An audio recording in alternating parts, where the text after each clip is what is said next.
हाय student, मैं सुंदरपाल ब्रॉड assistant professor in botany, government college Nohar.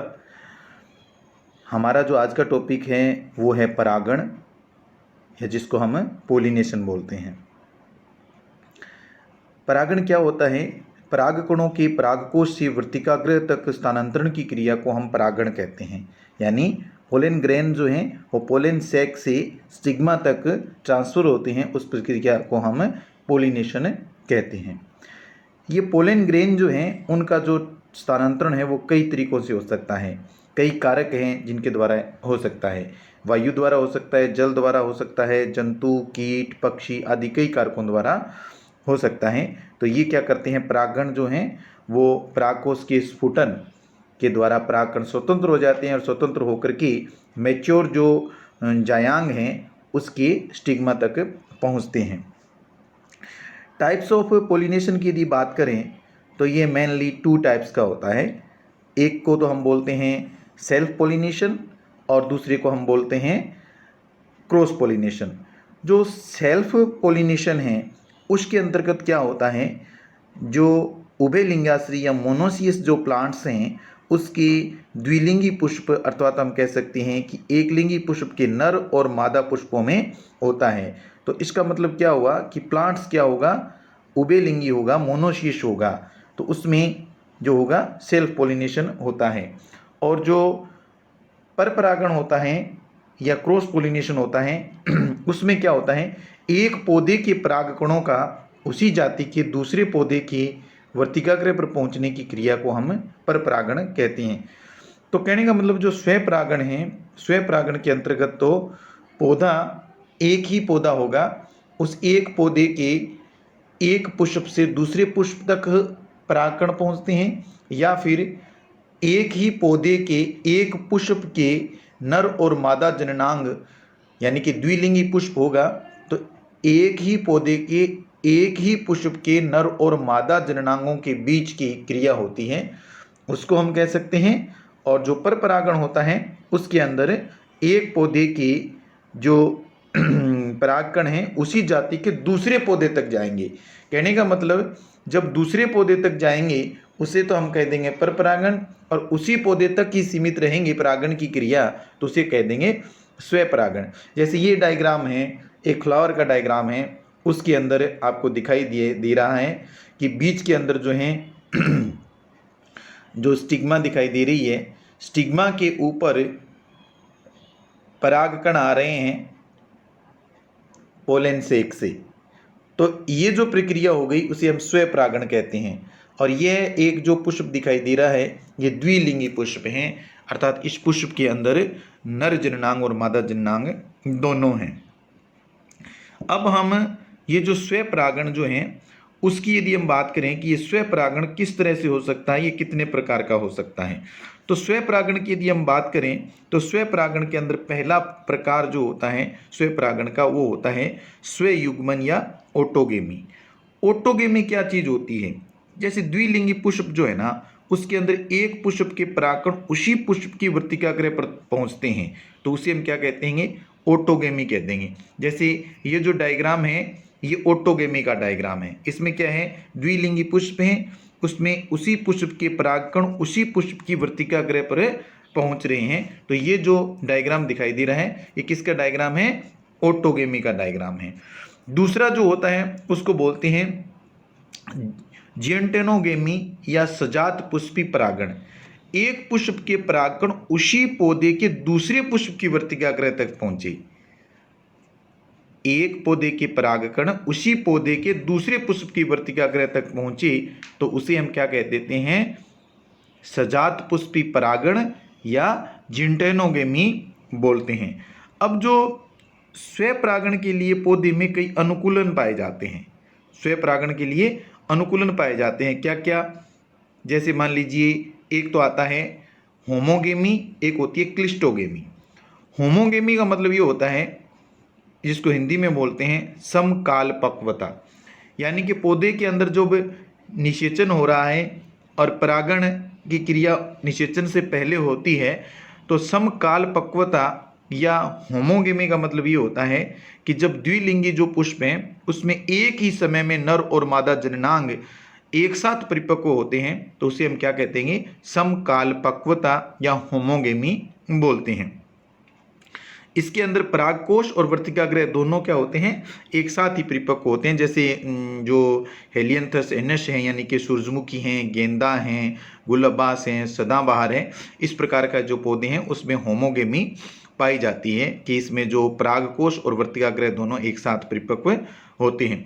दूसरा जो सजात पुष्पी परागण की हम जियोंटोनोगेमी की यदि बात करें तो उसका दूसरा प्रकार जो पाया जाता है उसे बोलते हैं अनुन्मील्य परागण या क्लिस्टोगेमी।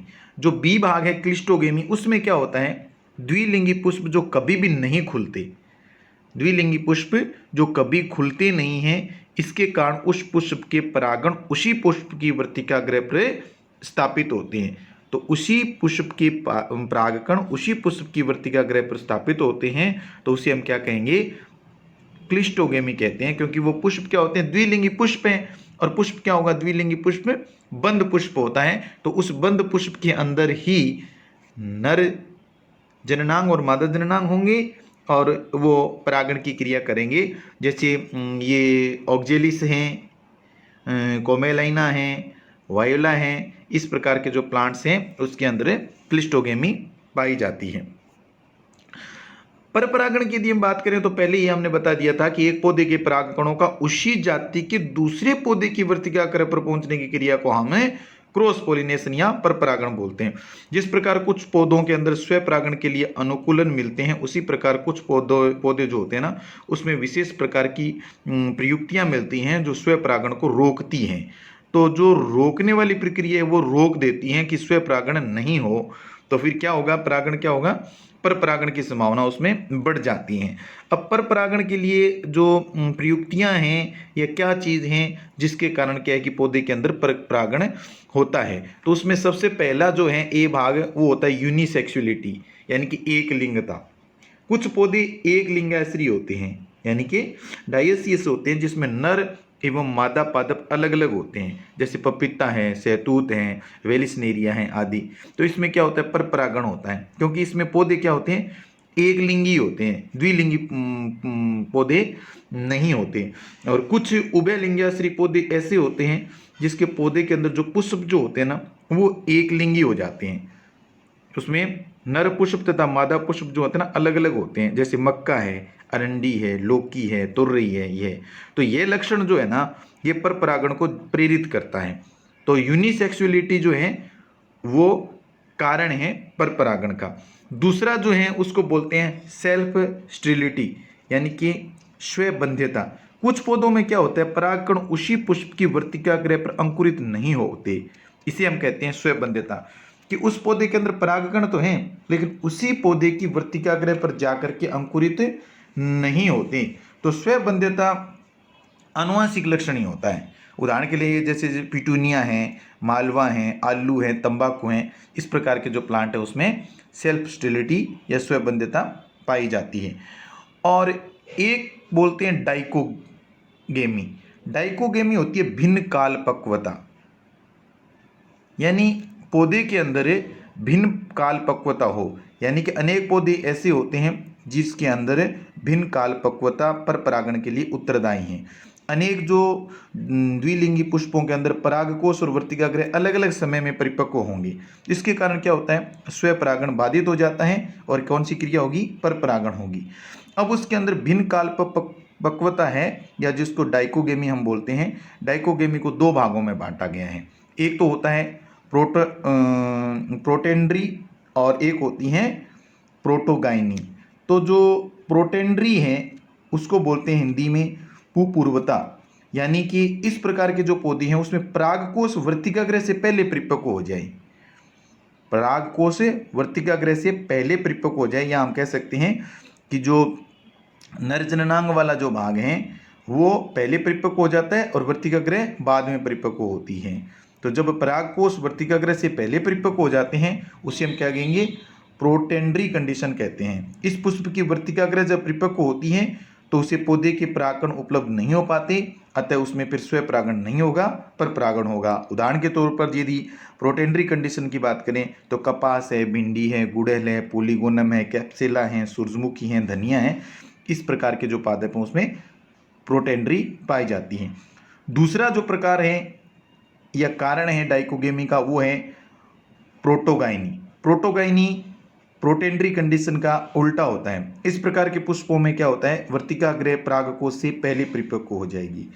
परागकोश के परिपक्व होकर के फटने से पूर्व ही अन्य पुष्पों के जो परागकण हैं वो परिपक्व जो अपनी पराग वर्तिकाग्र पर पहुंचकर परागण कर चुके होते हैं, अतः स्वयं परागण नहीं होता। गुलाब है, मैग्नोलिया है, शरीफा है, चंपा है, अशोक हैं, बरगद हैं, पीपल हैं आदि के अंदर प्रोटोगाइनी कंडीशन पाई जाती है। अंतिम जो प्रकार है वो होती है इटेरोस्टाइली या इटेरोगेमी। इटेरोस्टाइली जो है एक जो इटेरोस्टाइली भी कंडीशन पाई जाती है, डाइकोगेमी पाई जाती है। उसके बाद इटेरोस्टाइली कि कुछ पौधे ऐसे होते हैं जिसमें दो प्रकार के द्विलिंगी पुष्प पाए जाते हैं। कुछ पौधों के अंदर क्या होता है, लंबे पुंकेसर होते हैं, कुछ में छोटी वर्तिकाग्र होती हैं, कुछ में लंबी वर्तिकाग्र होती हैं, छोटे पुंकेसर होते हैं, तो वो भी पर परागण को प्रेरित करते हैं, जैसे प्राइमरोज हैं, वुडफोर्डिया हैं आदि प्लांट्स के अंदर इटेरोस्टाइली भी कंडीशन पाई जाती है, जो क्या है कि पर परागण को प्रेरित करती है। और एक होती है हर्कोगेमी। हर्कोगेमी या स्वयं अनिश्चितता। कुछ द्विलिंगी पुष्पों के अंदर क्या होता है, परागकोश और वर्तिकाग्र के बीच संरचनात्मक या भौतिक अवरोध आ जाता है। जो परागकोश है उनमें और वर्तिकाग्र के बीच में कुछ फिजिकली बैरियर्स उत्पन्न हो जाते हैं, जिसके कारण पुष्प में परागकोश से परागकण उसी पुष्प की वर्तिकाग्र तक नहीं पहुंच पाती, अतः पर परागण होता है। जैसे कैलोट्रोपिस हैं, ऑर्किड हैं, साल्विया हैं, आइरिस हैं, इस प्रकार के जो प्लांट्स हैं उसमें हर्कोगेमी पाई जाती है। हमने जिस चीज़ को पढ़ा है पूरा डिटेल्स में इस वीडियो के अंदर, उसको हम एक फ्लो चार्ट से समझाते हैं। वो ऐसे हैं कि हमने परागण की परिभाषा पढ़ी सबसे पहले कि पुष्प के परागकोश से परागकणों का वर्तिकाग्र तक पहुंचने की क्रिया को हम परागण कहते हैं। उसके बाद परागण को दो भागों में बांटा, स्वपरागण और परपरागण। एक ही पौधे के पुष्पों का उसी पौधे के पुष्पों तक परागकणों का पहुंचना स्वपरागण कहलाया। अब पौधा एक ही होगा, उसमें द्विलिंगी पुष्प में भी हो सकता है ये, और एक ही पौधे के एक लिंगी पुष्पों में भी हो सकता है, लेकिन पौधा एक ही होगा तो उसे हम क्या कहेंगे, स्वपरागण कहेंगे। और परपरागण, जब एक पौधे का उसी जाति के दूसरी पौधे के साथ यदि परागण की क्रिया होगी तो उसे हम क्या कहेंगे, परपरागण कहते हैं। उसके बाद हमने दो भागों में बांटा था स्वपरागण को, स्वयुग्मन और क्लिस्टोगेमी या सजात पुष्पी परागण। उसी पौधे का और उसी पुष्प पर पहुंचे तो स्वयुग्मन, और सजात पुष्पी परागण के अंदर हमने दो भागों में बांटा था कि एक तो जो स्वपरागण होता है उसके अंदर दो चीज़ें हैं जो स्वपरागण को प्रेरित करती है। एक तो होमोगेमी यानी कि समकाल पक्वता, कि जिसके अंदर नर जननांग और मादा जननांग दोनों एक साथ परिपक्व हो जाते हैं, उसे कहते हैं होमोगेमी।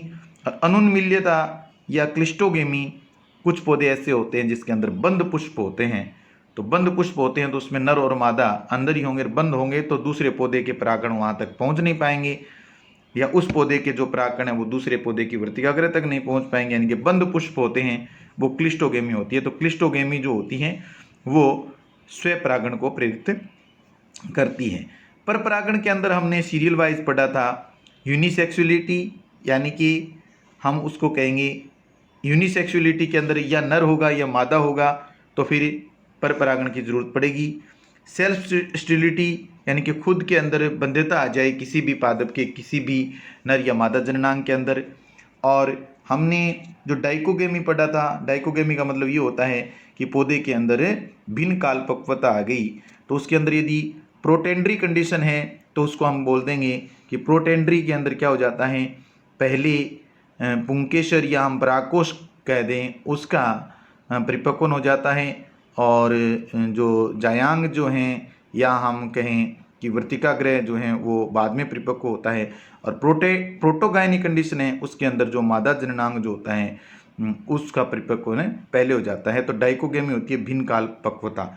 हिटेरोस्टाइली मैंने आपको बताया था, हिटेरोस्टाइली वो कंडीशन है जिसमें कुछ पौधों के अंदर दो प्रकार के द्विलिंगी पुष्प होते हैं। तो कुछ में तो पौधों में क्या आता है, लंबे पुंकेसर और छोटी वर्तिका आ जाती है, और कुछ में लंबी वर्तिका और छोटे पुंकेसर आ जाते हैं, अर्थात उसके अंदर पर परागण होता है। उस कंडीशन को हम बोलते हैं हिटेरोस्टाइली।